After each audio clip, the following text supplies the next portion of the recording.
So it's been quite a November, right? The US has a new president, Destio is canon. Adventure Time came back. There is war on at least 3 continents. The world continues to perish from west to east. And I'm Twitter's lesbian community's public enemy number 1. Okay, the last one isn't really very important, but let's be real, it's why most of you are here. So let's get into it, shall we? People say don't be photographed with a girlfriend. I used to have conversations where people would be like, if you don't want to talk about it and you don't want to define yourself, then you need to stop setting yourself up for that by going out and whatever. And it was just like, well, here's the thing. Now that question it's a ridiculous and ignorant question. And it's a sort of like violent. Yes. Like, okay, a friend of mine has a kid and she was like, hey, I asked my kid if he was like gay, but it was like in like the nicest, like sort of most, I was just curious. I just want to know him. I just want to be as close to him as I possibly can. And he's really young and he is really self-possessed and very clearly already feels comfortable in a way that feels fluid and cool and kind of like you don't know where it's going to go. And he was like, this is child abuse. And I was like, it's true. It's like, you know, on some level, the sort of fervent question that was demanded of me for so long is now ridiculous. That's true. It's a non-starter.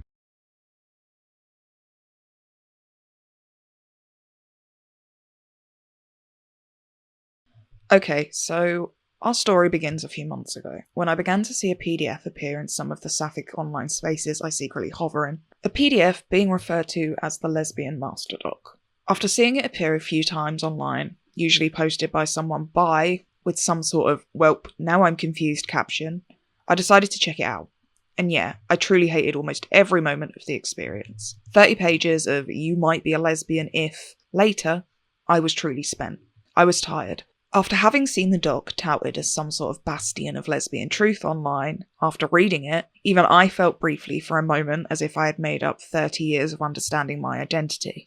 Although suspicious that the doc had literally no sources, I googled it and realised it had been written by a 19-year-old on Tumblr and figured I could probably find more interesting, nuanced and researched takes on sexuality and lesbianism elsewhere. However, I was intrigued and mildly annoyed at how many people I had seen sharing this doc and labelling it anything from confusing to holy without them having any knowledge of who had created it, and why circulating a lesbian checklist with weird radfem vibes might not be the brightest of ideas. I decided I might look into it some more, do some more research, write a piece, and so I began asking people in my life what they thought about it. The world continued to turn as I grew increasingly aware of the rising popularity of the PDF, and continued seeing it sent to people who were either not questioning their sexuality or who emphatically identified as bi+. And then one normal night, I come onto Twitter to see that after having innocently taken a "how much lesbian energy do I have" BuzzFeed quiz, which you know is anyone's right, but especially a bisexual woman's, masses of teens were tweeting out bisexual singer Halsey, the masterdoc. She was clearly uncomfortable with it, and like, if she is, other less vocal and visual bi+ people definitely were too. So I tweeted something along the lines of, tweeting that shitty doc to bisexuals is just advocating for violence at this point. And well, everything kicked off. The Catra and K-pop icons did not like that one. A quick note on this. I absolutely do think it's akin to conversion rhetoric when you are sending bisexual women documents intent on making them question their sexuality, and then you feel like you have a right to get upset with them for being disturbed by it. I think a lot of the conversation around this document is conversion-like, but I would like to clarify that that does not mean I believe that gay teenagers are actually inflicting conversion therapy on each other. As someone pointed out rather roughly but correctly on Twitter apparently, I talk like Jughead Jones. If you don't want to support your local confessional poet, that's your choice, but my point is my point regardless of my poetics. Like I said, I'm dramatic. It's an admission I've made. Women should be dramatic. But I also really don't think I'm wrong on this one. I continue to try to explain in my own BPD way the effect that monosexual gays telling us we should consider their ways can feel a lot like conversion rhetoric to bisexuals, and well, yeah. So I had a great week on Twitter that ended with a 14-year-old leading a mass report mob on me and getting my account suspended because I think it's acceptable for bisexual women to call themselves dykes. Which it is. Please check your history. So yeah, with it beginning to affect my mental and physical health and that of those around me, I decided to come off the internet and go through the document with help here and there from some other gays, hoping to find some catharsis in better explaining myself. I really wasn't attempting or even expecting everyone to agree with me. I'm aggy and bitchy and annoyed. but I hope to open up literally any sort of conversation about the scope and worth of this document that went beyond calling me a lesbophobe in my Twitter mentions. And yes, so I published a PDF, linked below for anyone that actually cares, and well, it made everything worse, I think. Well, I don't think. I know. My ask box on Tumblr, where I've been forced to retreat to without a Twitter, has been flooded with nonsense and harassment from anonymous strangers that is really not that much different than what I had received before I wrote my own everything wrong with that damn masterdoc. A lot of it was dumb and wrong, like, you're anti-Semitic for using the phrase the Abrahamic religions, or black and white thinking sounds kind of racist. I'm not going to educate idiots, I don't have the patience. But I was always planning to make this video, long before the PDF. This is not that video. That script went out the window, and this mess is what we've got now that everything has gone hella drama. But I'm going to have my say on this issue anyway, and address some of the claims against me, and maybe bring this conversation back to what I believe the matter at hand to really be, before moving on with my life completely. So here is the take. Sexuality is complicated. Sexuality is complicated, and we need to stop using labels to police each other and place ourselves in little boxes. Also, there is a serious lack of understanding of queer community history in the places these conversations are taking place in. If I wasn't convinced that there was a weird fandom cult around the masterdoc before, I definitely am now. So come, friends and haters alike, to a video that has consumed and destroyed me, but I believe truly necessary at this point. I'm going to talk about the masterdoc, briefly, and the problems I have with it, but mostly I'm going to talk about the problems I have with its idealization online, and most importantly, I'm going to rant rather dramatically about how this entire situation, and the internet's love for this masterdoc, is all part of a much wider issue of biphobia in queer spaces. A situation that has plagued the queer collective for centuries, showing no sign of stopping even though it literally kills people. There is honestly a lot here I want to cover that I probably won't, and I'm sure a lot of what I will cover is not going to be light. I'm going to talk about how cis straight arseholes are not the only people who are complicit in the erasure and cultural annihilation of bi plus people, of gender non-conforming people, of those with a perceived liminal queerness, but something all monosexuals are capable of.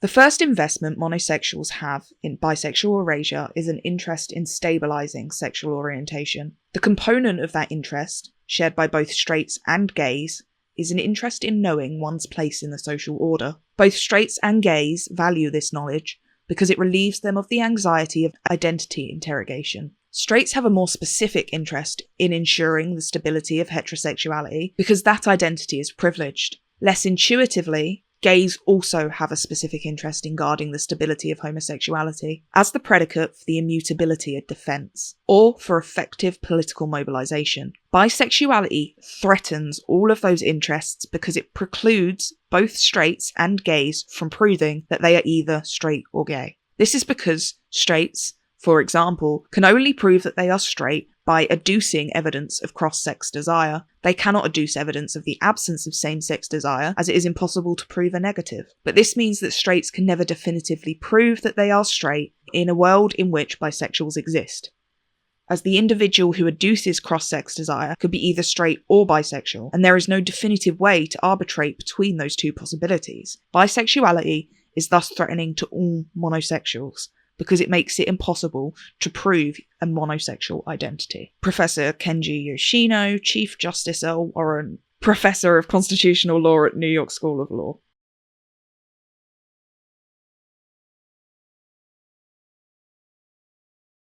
So this masterdoc, for anyone who doesn't already know, what is it and why should you care for the next 20 minutes? The Am I a Lesbian masterdoc, commonly and wrongly referred to as the lesbian masterdoc, is a Tumblr post that was immortalised online in PDF form in 2018.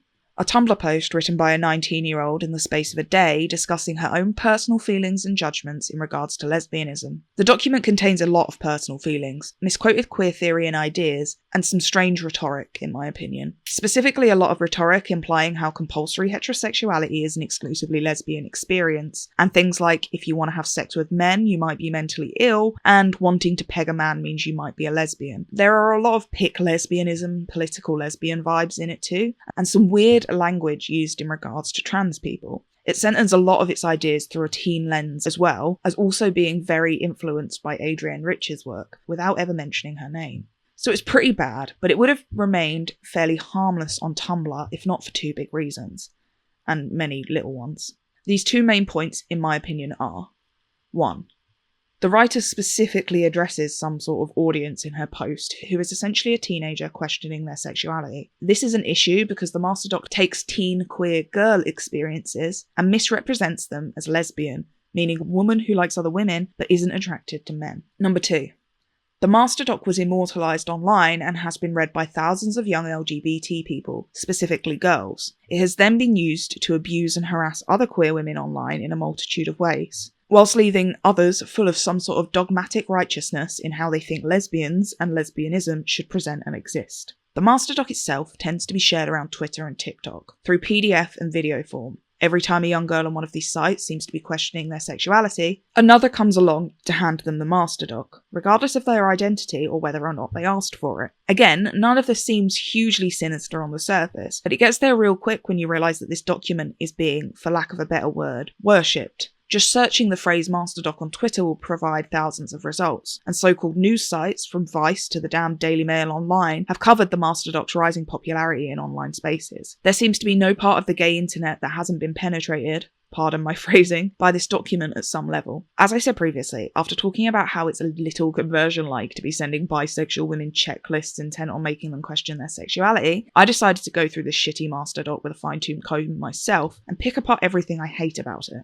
Not that my main issue with the masterdoc is the masterdoc itself, but because I felt step 1 of this whole process of understanding and trying to stop its worship, I felt like I needed to point out its flaws, at least for myself. Of course, these are personal opinions on a 19-year-old's blog post. It isn't supposed to be taken too seriously, but I do encourage everyone to look at the masterdoc through a critical eye, because it is literally full of rubbish, and so few people are seemingly willing to discuss this, through what I can only assume is some sort of fear of being disenfranchised from a community that is holding it in a high regard. The conversation around the masterdoc is stifled, because anyone who doesn't like it is instantly labelled not lesbian enough to have an opinion, or a lesbophobe for daring to even have one. What is even worse is the lack of understanding, or outright refusal to acknowledge, the effect this has been having on young bi, pan, queer and questioning people. The fandom around this masterdoc is definitely cult-like. Refusing to take criticism as a collective is truly a fucked up group mindset. The levels of harassment I have gotten because I dared to comment on the masterdoc is unlike anything I have ever seen in my 15 plus years in these type of internet spaces. And this is not like it's the first time I've had an unpopular opinion or not agreed with a particular mindset of the majority of my peers, but I have never received this much pure vitriol. And it really is vitriol. There is no better way to describe some of the truly weird shit I've been sent over this. And this is the be-all and end-all of my point. The masterdoc is bad, but the culture around it is far worse. Full of arguments and accusations that cannot be backed up, with a good majority of the people defending the masterdoc openly admitting they don't even know who wrote it. And then there are even people who openly admit that they haven't even read it, but I'm clearly just being mean to lesbians, because that's what I want to spend my time doing as a sapphic adult. There are hundreds of girls out there who call the masterdoc a resource and their Bible, who chirp verbatim the same responses towards anyone who has an issue with it. Accusations of lesbophobia against other sapphic women, and gatekeeping on who is queer enough to discuss what. This whole situation, in my opinion, points to the much larger issue here: biphobia and bi-erasure in the LGBT community. Biphobia specifically against bisexual women and MBs in online sapphic spaces. And there is a goddamn epidemic of this bi-hatred within larger society that is not discouraged when other gay people are joining in on the mistreatment of bisexual people. The policing of fluidity and correct queerness that plagued the LGBT movements of the 70s and 80s is easily continued with an obsession over things like valid identity, and just a general destruction of the conversation, where I say something in conversation with one person, only to have it repackaged to me as my own opinion a week later, completely reworded and falsified. I think a good example of how this document and the culture surrounding it are influencing this conversation on fluid sexualities is how many girls online are talking about having compet crushes they have on men or boys that they consider less than their crushes on women, and not actually real because they suffer from compulsory heterosexuality. Ignoring the lack of understanding of compet for a moment, it is very clear that some of these girls could actually be possibly bisexual. but are using language they have learned in online queer spaces, not in ones that have a solid understanding of queer community history. As a young bisexual teenager who socialised exclusively in sapphic online spaces, I know full well that online identity can sometimes negatively impact how young people manage their sexuality and experiences offline. Lesbians, with no attraction to men, very much exist, but so do lots of bisexual plus people, and some of these girls clearly do not have the language to express a lot of this properly. Some of these young girls clearly like boys, but also enjoy the lesbian label and identity. That cannot be ignored in my opinion, regardless of how anyone personally feels about it. And people definitely have a lot of personal feelings about this stuff. So let's get into some specifics. Some of the more discernible issues people have had with me, and that people seem to have with criticism of the masterdoc generally. Let's consider the fact that the masterdoc might be being used as a shield to hide some biphobia behind, and perhaps an attempt to recreate maybe all of the worst parts of radfem political lesbian ideals within our own damn house.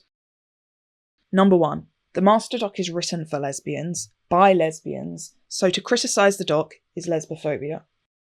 No, the masterdoc was distributed by lesbians around the internet. The masterdoc was originally written as a Tumblr blog post by a 19-year-old questioning girl who identified as bisexual at the time. This document probably has a lot more to do with internalised biphobia than many people want to admit. The so-called lesbian masterdoc reads a lot like a radfem political manifesto, especially when it is being sent around anonymously to kids online. So no, criticising it does not mean I want to subjugate lesbians who are not attracted to men. Again, she is a high-profile example, but literally the only reason I ended up commenting publicly about this stuff was because Halsey was sent the document. You cannot send bisexual plus people the masterdoc and then tell them they aren't allowed a community opinion on it.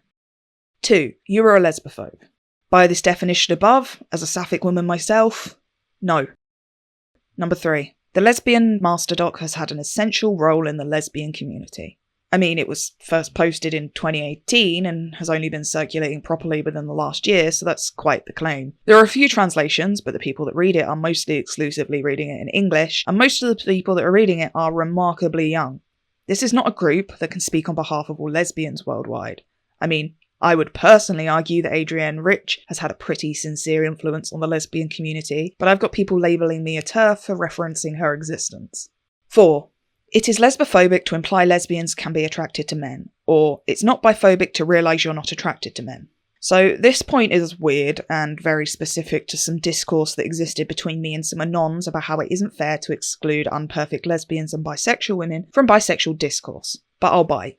I do not assume or believe lesbians are attracted to men. In fact, the opposite. I do not think all lesbians want to have relationships with men or are attracted to men. I understand lesbianism as something entirely separate from men. When I discuss lesbianism as an umbrella concept, I am emphatically talking about how bisexual women and MBs, or trans men who are aligned with lesbians or in relationships with them, do not deserve to be excluded from the scope or spectrum of lesbianism. This is not an attempt to undermine the label lesbian. This is about not wanting to encourage separatism. If only the people with no attraction to men, or those that use the identity label lesbian, are allowed in so-called lesbian spaces, then those spaces are going to become real small and real turfy real quick. Dr. Sharon Dale Stone, a lesbian researcher, discusses this in her essay, Bisexual Women and the Threat to Lesbian Space, or What If All the Lesbians Leave? She discusses this specifically in relation to bisexual women, but this issue affects far more queer people than that. We need to recognise that there are bisexual women who are involved in long-term sexual romantic relationships with other women, what is commonly recognised as a lesbian relationship, and that they have no intention of leaving those relationships. For these women, defining themselves as bisexual can be one way of challenging heterosexism, while remaining honest about their experiences or desires. To experience desire and to act on it are two different things. It is difficult to see how these women are in a different structural relation to the sexual politics of heterosexuality than self-defined lesbians. Certainly these bisexual women do not suffer the consequences of heterosexist oppression any less than lesbians. They have as much reason as any lesbian to be committed to lesbian liberation. At the same point, it is important that we do not define bisexual women in lesbian relationships as the good bisexuals, in opposition to the bad bisexual women who are in heterosexual relationships. Although many moralists might say that the latter are only interested in using lesbian for their own sexual gratification while maintaining their heterosexual privilege, we need to question the extent to which such a position supports the idea that extramarital sex ought to be condemned. Moreover, we do need to recognise that those who discriminate against lesbians do not stop to take into consideration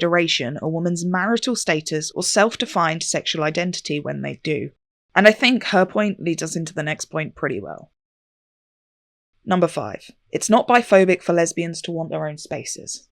Except if that space kicks out bisexual plus women and MBs, then it definitely kind of is. The lesbian movement and community may have been labelled lesbian, but that historically has a lot to do with biphobia, and a need for gold star lesbians to ignore the accomplishments of the fellow queer people they consider traitors, and a lot less to do with bisexual people being an actual threat to the lesbian existence. We too live the lesbian existence. There is so much history and evidence to show that a lot of women within lesbian spaces do sometimes have relationships with men, but often choose to hide these things in an attempt to keep a cleaner lesbian identity, something which has been regarded, wrongly and for decades, as making you more gay. I'm not trying to define the word lesbian, I just think all these identities are more fluid than we might want to admit sometimes. That does not mean I think the majority of lesbians secretly want to be with men. Acknowledging that sexuality can be fluid is not an advocation for corrective rape or a denial of lesbians' right to their own vocabulary. Dr. Sharon Dale Stone says this among other things in regards to fluidity in lesbian spaces. In her study of sexual behaviour among 323 self-defined lesbians and 42 self-defined bisexual women, Paula Rust reported startling findings. She found only 1/3 of lesbian-identified respondents stated that they were 100% attracted to women, and among lesbians who had been out more than 20 years, 91% had had heterosexual relationships since coming out. Clearly a lot of lesbians are sleeping with men.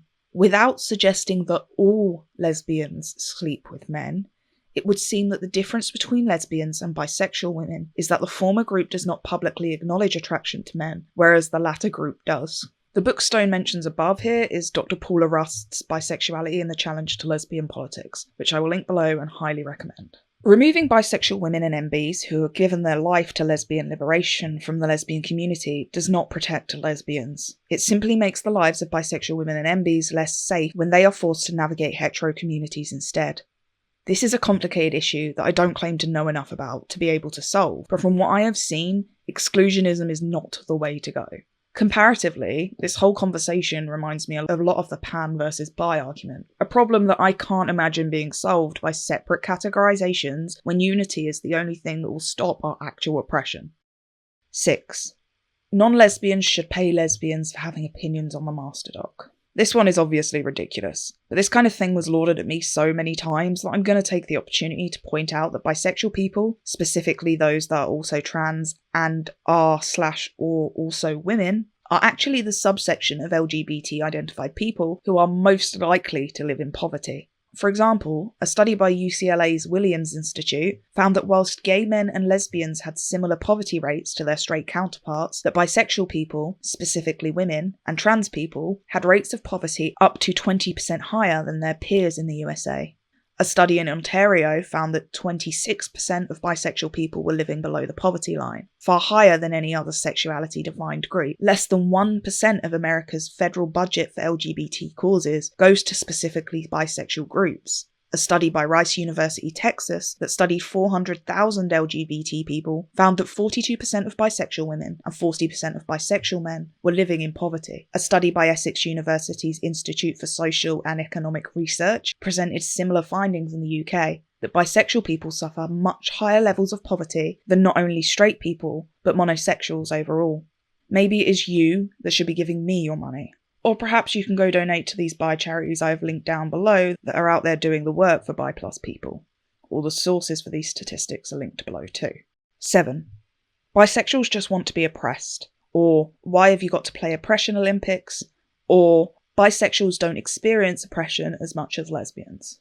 Again, these responses are silly and obviously biphobic, but I received them a lot when I decided to discuss the high rates of abuse inflicted on bi people and our high rates of mental health issues. High rates that I'm convinced a lot of people must just not know about if they are willing to be this cruel about them. So let's have a look at some of these statistics, shall we, and examine whether or not bisexuals are actually playing the oppression Olympics. Okay, according to the Human Rights Campaign Foundation, bisexuals face striking rates of poor health outcomes. They also point out that bisexuals are largely people of colour and trans people. 40% of LGBT people of colour identify as bi+, and almost 50% of trans people identify as bi+. Intersectionality is not something that can be ignored when looking at how bisexuals are affected by social issues. Bisexual plus identified people make up half of the LGBT community, but have the lowest level of support, from the monetary to the social, for bi plus specific issues. According to HRC, bisexual women were found to have a higher rate of non-sober casual sex than lesbians and straight women, which might be why I dislike things that are said in the masterdoc, like having to be drunk or high to have sex with men means you might be a lesbian. Bisexual men are less likely to come out and be tested for HIV, which leaves them suffering from higher rates of HIV than gay men. According to HRC, bisexual people are more likely to self-harm and contemplate or attempt suicide than lesbians and gays. Bisexual women have twice the likelihood of suffering from an eating disorder than a lesbian would. One particular survey found that 61% of bisexual women and 37% of bisexual men had been raped. Again, all of these sources for these particular statistics will be linked below. But yeah, bisexuals mentioning any of this is just us playing Oppression Olympics. Number 8. You can only interact with lesbian things if you have no interest in relationships with men or use the word lesbian to identify yourself. Have I covered this?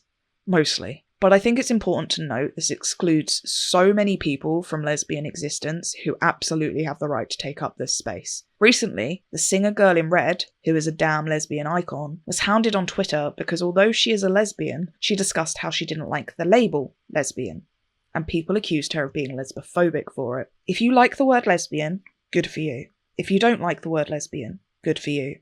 It doesn't make you lesbophobic not to like a label. And pretending the issues surrounding the word lesbian in the sapphic community are all to do with the fact that lesbians are scared to identify with a word that straight people have made dirty is disingenuous and ahistoric. There are a lot of reasons why people who are by all definitions lesbian have trouble identifying with that label, and they're not all to do with cishetes. Lesbian has a complicated history. The general and definitely modern Western lesbian community has been discussing this word for a long time.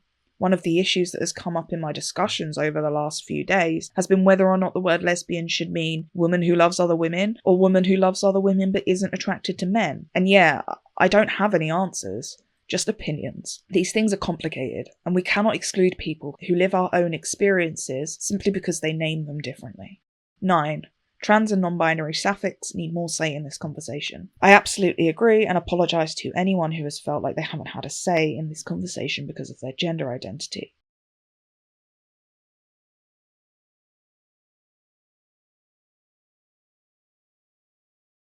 So this specific group of mostly self-identified teen lesbians I have interacted with is pretty young and pretty biphobic, and honestly I don't even think half of them see it. And this is the issue. I think this whole thing quite naturally alludes to the idea that biphobia is so ingrained within society that even so-called LGBT spaces are still rampant with it. I've received an honestly insane amount of biphobic rhetoric in my arse box, and no matter how many times I tell people that I date women, they keep telling me to just go talk to my boyfriend. Some of this stuff is not even trying to hide behind rhetoric. I have people just flat out saying the most awful shit and then wonder why I feel the need to protect the voice of young bi people online. And online spaces really do serve as a perfect example of this. On YouTube, biphobia can be seen in the protection of creators like Alana Joy, who package and market and capitalise off of bisexuality even though they haven't announced it, and the lack of support for black lesbian YouTubes like Jade Fox, who fully supports the bisexual people in her community. On Twitter, it can be seen in compet crushes and the circulation of the masterdoc, and just all of this. On Tumblr, it can be seen in the holy reign of She-Ra, but the miscategorization of every other bisexual character on the platform as a lesbian. You cannot force us into your spaces, label us as lesbian, and then reject us from that community and conversation. You just can't. These are all low-level examples that are part of the wider fabric of biphobia throughout global society. At every opportunity, from the small to the big, the overall LGBT community and comrades fail bisexual people. From the average bisexual woman who cannot keep the heat on this winter, to the privileged likes of Amber Heard, who, regardless of how you feel about her, please do not tell me how you feel about her, it isn't the point, has received no support from her own community, even though she has been a victim of serious and internationally visible domestic violence. From the likes of Jamie Roddenmeyer to Whitney Houston, bisexual people have been abandoned and martyred by a community that supposedly strives on the ideals of protection and activism. We are never given the benefit of the doubt, nor even by other bisexuals. No other minority group fails to support each other like bisexual people do. We cannot pretend that one bisexual opinion on one bad Tumblr post is real oppression. Oppression cannot be done by one person's opinion, neither mine or the OP of the masterdocs. However, the mass group silencing of one of those opinions and the propagandic circulation of the other might be.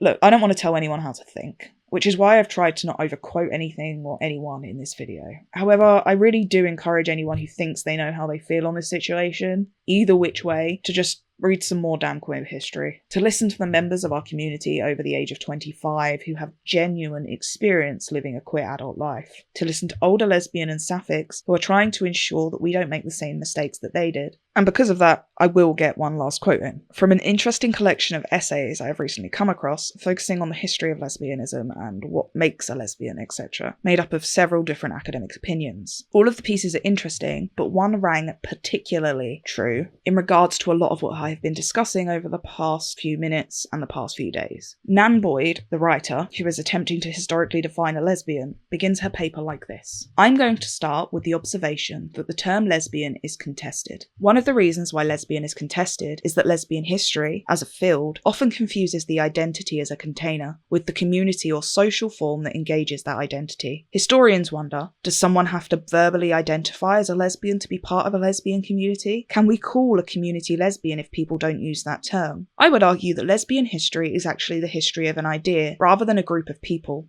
Lesbian history includes all those involved in the discursive production of the category. That is, it includes all of the actors and institutions that participate in the productions of meanings that contribute to the articulation and re-articulation of the concept lesbian as it changes over time and moves across space. Boyd ends her essay, after tracing the words history and community, like this. In the end, it was unclear under what conditions the term lesbian was deployed, but I do know that it was deployed, and I do know that a lot of people contributed to its deployment and thus played a role in lesbian history per se. And while I really wanted to be able to historicise the utility of the deployment of the identity-based category lesbian around a specific set of political ideals, I couldn't, but I tried. And I guess what I wanted to say is that I tried. I wanted to historicise the idea of the lesbian as a historical actor, especially in relation to gender transgressive identities and behaviours, but what I got was the history of a community that engaged with these ideas in different ways. This sums up a lot of what I feel, that the history of lesbianism and our community, a part of my own history, is complicated, made up of all different types of people who are not so easily defined. I will not be excluded from my own community, and I will happily represent a quiet minority on this one. I do not like the masterdoc, but at the end of all this, I don't think it much matters. The real problems here have reared their heads, and what the wider sapphic community chooses to do about that is truly out of my hands. As I said, I don't want to tell people how to think, nor do I want to fill this video with so much theory that no one listens to what I actually say. So I will post sources, ones I have directly referenced and ones that I haven't, below, most of them talking about bisexuality, lesbianism, and the sapphic community experience. I will post things that I have read, and if people choose to read them too, that's up to them. If anyone has anything they want me to see, come find me. The queer world is vast and wide and ever-changing, and I am too. And I'm hoping that this video at least clears up some of the unnecessary hatred that has been stirred up in our community because of my words. I don't claim to be a theorist, just a gay who has opinions on things that affect her own cultures and communities. All I want at the end of the day is a safer, more productive space to have these conversations in, for everyone. I am so coincidentally lucky to be living in this time, and I look at literally just kids, people 5 years younger than me have it so much easier than I did 3 years ago. Yes. When it was just this ridiculous. People change every day. There is no reason why anyone needs to provide an easy narrative for other people to digest. It's there's no why. Why would I simplify something very complex just in order for you to feel more comfy? It's no, I don't want to diminish this cool thing, which is discovering yourself and your sexuality and how that changes. Yeah. Why would you box that up? Yeah.